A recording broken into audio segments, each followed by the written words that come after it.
வணக்கம். தமிழ்நாட்டுல லட்சக்கணக்கான பெண்களோட வாழ்க்கையில ஒரு பெரிய தாக்கத்தை ஏற்படுத்தின ஒரு திட்டம். அதுதான் கலைஞர் மகளிர் உரிமை திட்டம். மாசம் மாசம் கிடைக்கிற இந்த 1000 ரூபாய் வெறும் பணம் தானா? இல்ல அதுக்கு மேல ஏதாவது இருக்கா? வாங்க, இந்த திட்டத்தை பத்தி முழுசா டீட்டெயிலா பார்க்கலாம். சரி, இந்த திட்டத்தை முழுசா புரிஞ்சுக்க நம்ம ஒரு 5 முக்கியமான விஷயங்களை பார்க்க போறோம். முதல்ல இந்த ஸ்கீம்னா என்ன? அப்புறம் ஒரு எலெக்ஷன் வாக்குறுதியா இருந்தது எப்படி ஒரு பாலிசியா மாறுச்சு? ரொம்ப முக்கியமா யாருக்கெல்லாம் இது கிடைக்கும், அப்ளை பண்றதுல இருந்து பணம் கைக்கு வர வரைக்கும் என்னென்ன நடக்கும், கடைசியா இந்த திட்டத்தோட ஃபியூச்சர் என்ன? வாங்க ஒன்னொன்னா பார்க்கலாம். ஓகே, முதல் கேள்விக்கு வருவோம். இந்த திட்டம்னா என்ன? இது வெறும் பணம் கொடுக்கற திட்டம் மட்டும் இல்லைன்னு அரசாங்கம் சொல்லுது. அப்போ இதோட உண்மையான நோக்கம் என்ன? அதைத்தான் இப்ப ஆழமா பார்க்க போறோம். சிம்பிளா சொல்லணும்னா, இந்த திட்டத்தோட மெயின் கோல் பெண்களுக்கு நேரடியா ஃபைனான்ஷியல் ஹெல்ப் பண்றது தான். ஆனா இது வெறும் பணத்தோட நிக்கல. ஒவ்வொரு மாசமும் வர்ற இந்த உரிமை தொகை இருக்குல்ல, அது பெண்களோட பொருளாதார சார்பு நிலையை குறைக்குது, அவங்களோட சுயமரியாதையை கூட்டுது. முக்கியமா குடும்பத்திலையும் சரி சமூகத்திலையும் சரி அவங்க குரலுக்கு ஒரு பவர் கொடுக்கற ஒரு டூலா இதில் பார்க்கறாங்க. இது எப்படி வேலை செய்யுதுன்னு பார்த்தா ரொம்ப சிம்பிள். மாசா மாசம் தகுதியான பெண்களோட பேங்க் அக்கவுண்ட்டுக்கு நேரா 1000 ரூபாய் கிரெடிட் ஆயிடும். நடுவுல எந்த இடைத்தரகரும் கிடையாது, எந்த குழப்பமும் இல்ல. இதுதான் டைரக்ட் பெனிஃபிட் டிரான்ஸ்ஃபரோட பவரே.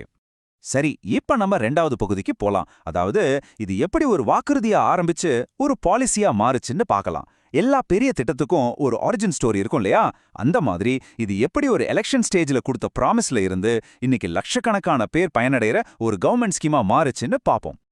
இந்த கதை ஆரம்பிச்சது 2021 சட்டமன்ற தேர்தல்ல தான். அப்போ எல்லா குடும்ப தலைவிகளுக்கும் மாசம் 1000 ரூபாய் தரோன்னு சொன்னாங்க. ஆனா ஆட்சிக்கு வந்ததுக்கு அப்புறம் 2023ல ஒரு பெரிய சேஞ்ச். எல்லாருக்கும் இல்ல, தகுதியானவங்களுக்கு மட்டும் அப்படின்னு திட்டத்தை மாத்திட்டாங்க. இந்த மாற்றம் அப்போ ஒரு பெரிய டிபேட்டையே உருவாக்குச்சு. கடைசியா செப்டம்பர் 15, 2023ல இந்த புது வடிவத்துல திட்டத்தை அபிஷியலா லான்ச் பண்ணாங்க. இந்த எல்லாருக்கும்ன்றதுல இருந்து தகுதியானவங்களுக்குன்னு மாறினப்போ ஒரு முக்கியமான கேள்வி வந்துச்சு. அப்போ யார் அந்த தகுதியானவங்க? கவர்மெண்ட் எந்த ரூல்ஸை வச்சு லட்சக்கணக்கான பேரை செலக்ட் பண்ண போகுது? இதுதான் நம்மள அடுத்த பகுதிக்கு, அதாவது எலிஜிபிலிட்டி கிரைட்டீரியாவுக்கு கூட்டிட்டு போகுது. 3வது பகுதி, யார் எலிஜிபிள்? எந்த ஒரு திட்டத்தோட வெற்றியுமே அது கரெக்டான ஆளுங்களுக்கு போய் சேர்றதுல தான் இருக்கு.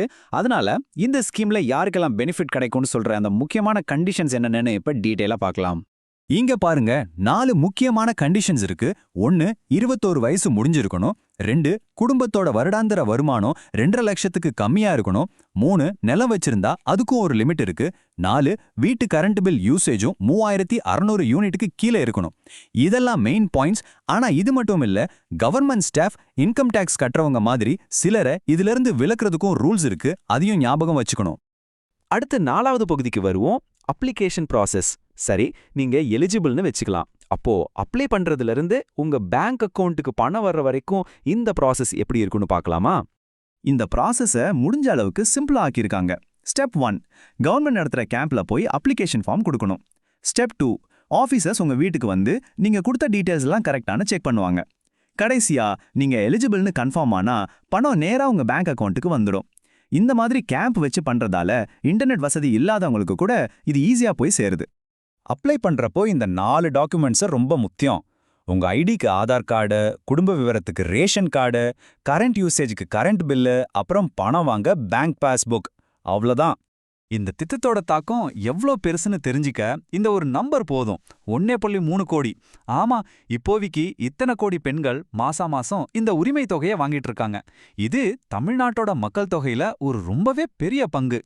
இவ்ளோ பேர் அப்ளை பண்ணும்போது சில அப்ளிகேஷன்ஸ் ரிஜெக்ட் ஆகுறதும் சகஜம்தான். ஒருவேளை தகுதி இருந்தும் ஒருத்தரோட அப்ளிகேஷன் ரிஜெக்ட் ஆயிடுச்சுன்னா என்ன பண்றது? அதுக்கும் ஒரு வழி இருக்கு. முன்னெல்லாம் அப்பீல் பண்றது கொஞ்சம் கஷ்டமா இருந்திருக்கலாம். ஆனா இப்போ டெக்னாலஜி மூலமா இதை ரொம்ப சிம்பிள் ஆக்கிட்டாங்க. தகுதி இருந்தும் ரிஜெக்ட் ஆனவங்க kmut.tn.gov.in சொல்ற இந்த அஃபீஷியல் வெப்சைட்ல போய் ஈஸியா அப்பீல் பண்ணிக்கலாம். இதுல வெளிப்படைத்தன்மையும் இருக்கு, அதே சமயம் தகுதியான யாருமே மிஸ் ஆயிடக்கூடாதுன்றதையும் இது உறுதி பண்ணுது. சரி, இப்போ நம்ம கடைசி ஆனா ரொம்ப முக்கியமான பகுதிக்கு வந்திருக்கோம். அடுத்து என்ன? ஒரு ஸ்கீம் ஆரம்பிச்சதோட நின்னுடாது இல்லையா? குறிப்பா 2026 எலெக்ஷனை மனசுல வச்சு இந்த திட்டம் இனிமே எப்படி வளரப்போகுது, இதோட தாக்கம் எப்படி இருக்க போகுதுன்னு பார்க்கலாம். முதலமைச்சரே சொல்லியிருக்காரு, தலை நிமிர்ந்த தமிழ்நாட்டு பெண்கள் நடைபோட நிச்சயம் இந்த திட்டம் உயர்த்தப்படும்னு.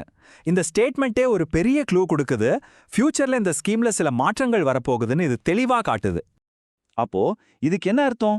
இப்போ மாசம் 1000 ரூபாய் இருக்கிற இந்த தொகை ஃபியூச்சர்ல 1500 இல்லனா 2000 ரூபாயா கூட ஆகலான்னு ஒரு பலமான எதிர்பார்ப்பு இருக்கு. வரப்போற எலெக்ஷன்ஸும் பொலிட்டிக்கல் ப்ராமிஸும் தான் இதுக்கு முக்கிய காரணமா இருக்கலாம். அப்போ இந்த முழு விவரத்தையும் நாம முடிக்கும்போது நம்ம மனசுல ஒரு முக்கியமான கேள்வி இருக்கு.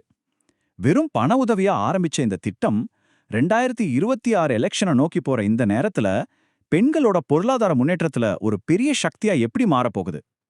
இது வெறும் ஒரு மாசாந்திர தொகையா மட்டும் இருக்குமா, இல்ல பெண்களோட சமூக பொருளாதார ஸ்டேட்டஸையே மாத்திர ஒரு கருவியா மாறுமா?